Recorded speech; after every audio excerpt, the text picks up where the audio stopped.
We spend so much of our lives holding on to money, onto success, onto relationships, even onto our very identities, as if by clutching tightly enough, we could stop time, stop change, stop loss. But the more we grip, the more it slips away. Like sand through clenched fists, life escapes our attempts to trap it. Human beings are curious creatures. From the moment we're children, we're taught to hold on. We hold on to toys, to ideas of who we should be, to rules of how the world ought to behave. And as we grow, this habit intensifies. We hold on to careers, possessions, and especially control. We want life to be predictable, to stay within the lines we've drawn. We want permanence in a universe that has never known permanence. But look around. Everything flows. The seasons turn. The clouds drift. Rivers do not stop to wait for you. And yet, we imagine we can stand against this stream, shouting at the tide, "Stay this way. Don't change. Don't leave me." And in that demand, in that desperate attempt to grip the ungrippable, lies our suffering. Because the tighter you clutch at life, the more anxious you become, the more plans you make, the more fragile they feel. The more you cling to people, the more you fear their departure. The more you try to hold on to yourself, the more you discover how slippery the self really is. Trying to control life is like trying to cage the wind. The harder you work at it, the more you exhaust yourself, and the wind remains free all the same. So people ask me, "Alan, if I let go, won't everything fall apart? Won't I be left with nothing? Won't I be weak?" But that's the paradox.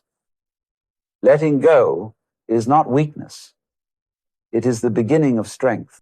Think of your body. You don't command your heart to beat. You don't consciously grow your hair or digest your food. It happens of itself. The miracle of life is that most of it is happening without your control. Your breathing, for instance. Try to control it completely. You can hold it for a while, yes, but soon enough, the breath breathes you. It insists on returning to its natural rhythm, and so it is with thoughts, with emotions, with the unfolding of your days. You can pretend to be in charge, but sooner or later, life reminds you you were never the driver, only a passenger. Surrender, then, is not giving up. It is not laziness or resignation. It is the realization that the river knows where it's going. The dance already has a rhythm. The universe has been moving long before you appeared, and it will continue long after you're gone. To let go is to move with the current rather than exhaust yourself fighting against it. It is to discover that freedom is not on the other side of control. Freedom is the release of control itself. When you truly let go, something extraordinary happens. A great weight falls from your shoulders. You stop trying to bend the world to your will, and you realize that the world was never your enemy to begin with. You begin to notice the small things again, the way sunlight falls on a leaf, the sound of rain tapping at the window, the taste of food when you're not in a rush to finish it. Life becomes vivid, fresh, alive. Why?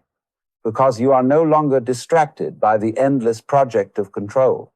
You stop trying to trap happiness, and in that very moment, happiness arises.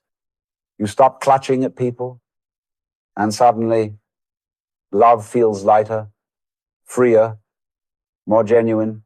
You stop fearing death, and in doing so, you finally feel what it means to be alive. Letting go is not the end of life. It is the beginning of life, as it actually is. Think of music. The point of music is not to race to the final note. The point is to enjoy the melody as it unfolds. If the only purpose were to reach the end, composers would only write conclusions, and orchestras would rush to finish. But the meaning of music is in the playing. The meaning of dance is in the movement. And the meaning of life is in the living. So when you let go, you stop treating life like a problem to solve. You start treating it like a song to sing. like a dance to move with. You realize you are not a spectator sitting outside the performance, desperately trying to control the actors. You are the performance. You are the wave rising and falling. You are the breath flowing in and out. You are the cosmos in motion.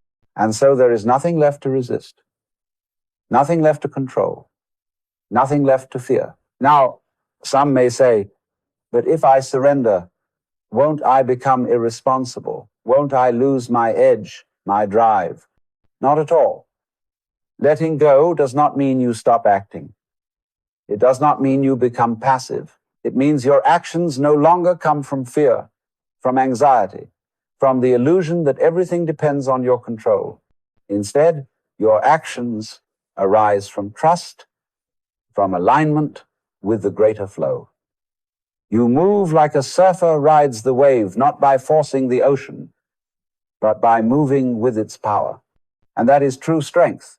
That is true freedom. So laugh a little at the cosmic joke that you ever thought you were in control. Relax the grip. Let the river carry you, as it always has, as it always will. For the great secret of life is this: power lies not in the grasp, but in the release.